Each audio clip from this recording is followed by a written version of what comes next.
তো এবার আমি এই সয়াবিনের ভিতর জ্বালিয়ে রাখা 1 কাপ দুধ দিয়ে দিব।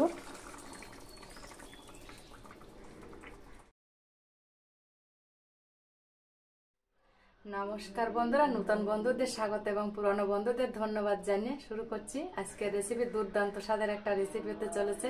তো ভিডিওটি মোটো স্কিপ না করে প্রথম থেকে শেষ পর্যন্ত ভিডিওটি দেখবেন, তাহলে দেখে নিন আজকের রেসিপি। সয়াবিনের রেসিপি করার জন্য এখানে আমি কাঁচা লঙ্কা বেটে নিয়েছি, এই দেখুন।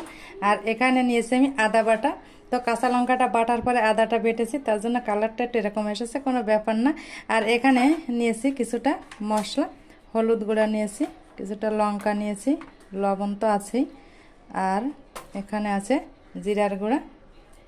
তো দেখতে থাকুন আজকের জমজমাট রেসিপিটা। তো দেখুন এখানে আমি সয়াবিনটাকে গরম জলে একটু ভাপিয়ে নিয়েছি, এই দেখুন। তো ভাপিয়ে নেওয়া হয়েছে। এবার আমি এটাকে ঠান্ডা করে তারপরে আমি ঠান্ডা জলে একটু ধুয়ে নেব ভালো করে। দেখুন দেখুন বন্ধুরা কতটা সফট হয়েছে। সয়াবিনটাকে নামিয়ে আমি ঠান্ডা জল দিয়ে পরিষ্কার করে ভালোভাবে ধুয়ে নিয়েছি।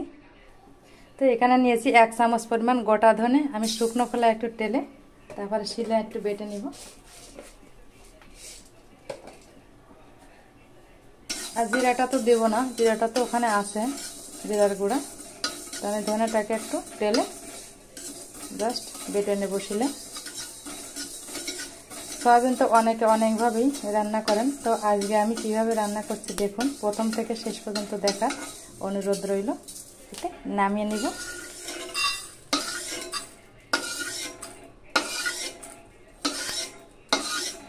এই দেখুন নামিয়ে নিলাম। তো আজকে রান্না হবে সরিষার তেলে, আর সম্পূর্ণ নিরামিষ হবে আজকে রান্নাটা, দেখতে থাকুন। আর দেখুন এখানে আমি ছোট ছোট করে আলু কেটে নিয়েছি, আর কিছুটা কাঁঠালের দানা নিয়েছি, এই দেখুন কাঁঠালের বিচি। তো তেলটাকে ভালোভাবে গরম করে নিয়েছি, এবার দিয়ে দেবো আলু। এই তেলে আমি আলুগুলোকে ভেজে নিব।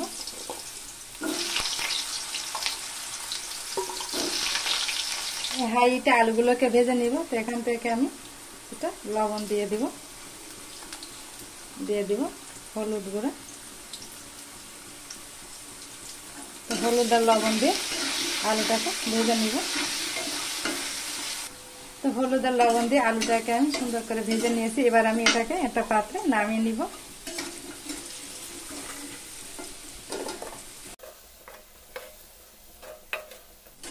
তো এবার এই তেলে আমি কাঁঠালের যে দানাগুলো নিয়েছিলাম, এই দেখুন ভেজে নিব। আজকে রেসিপি হবে কাঁঠালের দানা দিয়ে সয়াবিন, দারুণ টেস্টি একটা খাবার কিন্তু বন্ধুরা।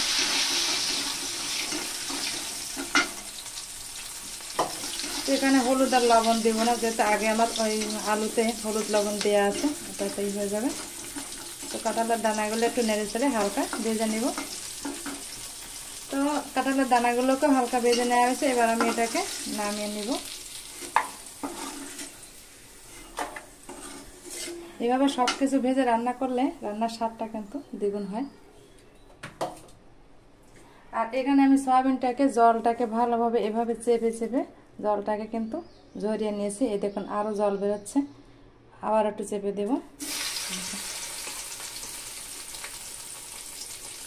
তো জল না থাকে সেইভাবে সয়াবিনটাকে জলটা ঝরিয়ে নিতে হবে, এই দেখুন।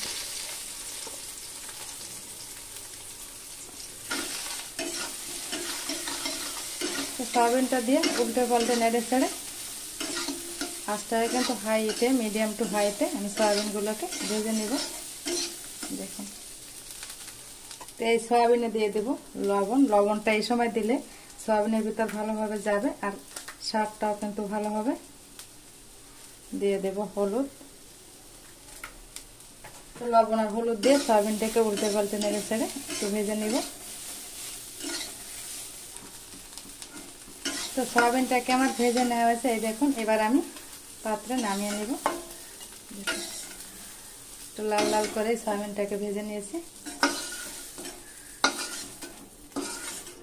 তো আলু, সয়াবিন আর কাঁঠালের দানা আমার ভেজে নেওয়া হয়েছে।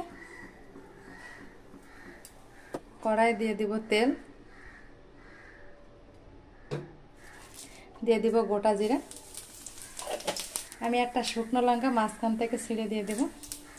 দিলে ভালো হতো, কিন্তু এখন হাতের কাছে তেজপাতাটা নেই কি আর করার। তো ফোড়নে জিরে আর শুকনো লঙ্কা দেবো।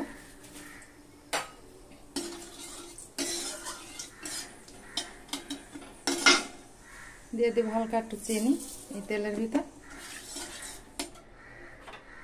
এই তেলের ভিতর চিনি দিলে কালারটা কিন্তু একটু অন্যরকম হবে। আর দিয়ে দেবো আমি এখানে কাঁচা লঙ্কা বাটা। এখানে আঁচটাকে লো ফ্লেমে রাখবো।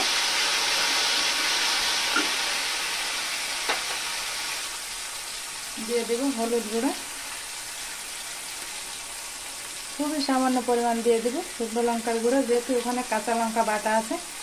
এবার আমি দিয়ে দেবো জিরার গুঁড়া 1 চামচ, আর একটু দেবো।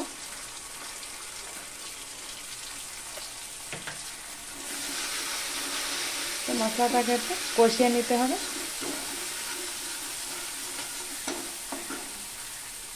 মশলা প্লেট ধোয়া জলটা দিয়ে দেবো।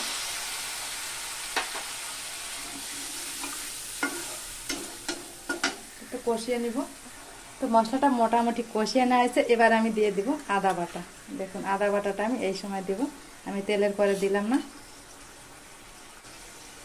তো এবার দিয়ে দিব ধনে বাটা, যে ধনেটা আমি তেলে নিয়েছিলাম, ধনে বাটাটা দিয়ে দিলাম।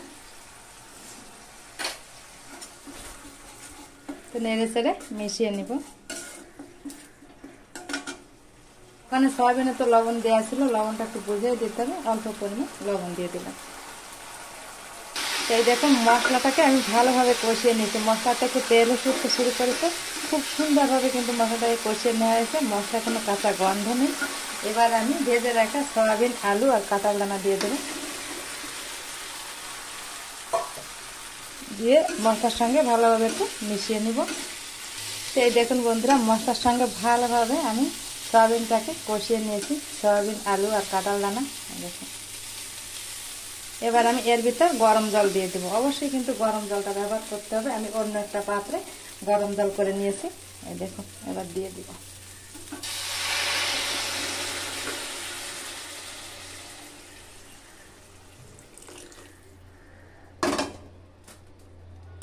এবার আঁচটাকে বাড়িয়ে দিব।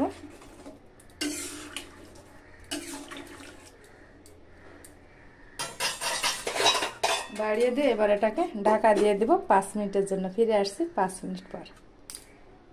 কেমন হয়েছে আমার সয়াবিনটা দেখুন। তো আরও আমি কিছুক্ষণ জ্বালিয়ে নিব। ঢাকনাটা তুলে একটু নেড়ে চেড়ে আবার আমি ঢাকা দিয়ে দেব। ঢাকা দিয়ে দিয়ে এই সয়াবিনটা রান্না করব। আবারও কিছুক্ষণ জ্বালিয়ে নিব। তো বন্ধুরা কিছুক্ষণ পর আমি ঢাকনাটাকে আবারও তুলে নিব। দেখুন বন্ধুরা কত সুন্দর হয়েছে সয়াবিনের কালারটা। তো এবার আমি এই সয়াবিনের ভিতর জ্বালিয়ে রাখা 1 কাপ দুধ দিয়ে দিব। অবশ্যই কিন্তু জ্বালিয়ে রাখা দুধটা দিতে হবে। দুধ দিয়ে আবার একটু নেড়ে চেড়ে দিব। কে আগে সয়াবিন এই দুধ দিয়ে রান্না করে খেয়েছেন কমেন্টে অবশ্যই কিন্তু বলবেন। তো দুধটা দেওয়ার পরে আবার আমি একটু ঢাকা দিয়ে দেব। তো মোটামুটি ঢাকা দিয়ে দিয়ে এটাকে, এই সয়াবিনটাকে আমি 10 মিনিটের মতন জ্বালিয়ে নিয়েছি। আবারও ঢাকনাটাকে তুলে নিব। এবার আমি দিয়ে দিব গরম মশলার গুঁড়া। তো গরম মশলাটা দেওয়ার পরে আমি 2 থেকে 3 মিনিটের মতন জ্বালিয়ে নেব। তো 2 থেকে 3 মিনিটের মতন জ্বালিয়ে নিয়েছি। এই দেখুন সয়াবিনগুলো কত সুন্দর হয়েছে দেখতে, খেতেও কিন্তু অপূর্ব লাগবে। তো ভিডিওর কোনো অংশ যদি ভালো লাগে থাকে একটা লাইক, কমেন্ট, শেয়ার করবেন আর আমার পাশে থাকবেন। দেখুন তো এবার আমি এটাকে নামিয়ে 5 মিনিট ঢেকে রাখবো। তো 5 মিনিট পর আপনাদের দেখাবো কেমন হয়েছে সয়াবিনটা। আমি একটা বাটিতে এই সয়াবিনটা সার্ভ করে নেব। এই দেখুন একটা বাটিতে নিয়ে নিব। এটা দেখতেও যেমন হয়েছে খেতেও কিন্তু দারুণ হয়েছিল। দুর্দান্ত স্বাদ হয় এই দুধ দিয়ে সয়াবিন রান্না করলে। তো একবার হলেও বানিয়ে দেখবেন দুধ সয়াবিন। তো আপনারা ভালো থাকবেন, সুস্থ থাকবেন। দেখা হবে অন্য কোনো নতুন ভিডিও।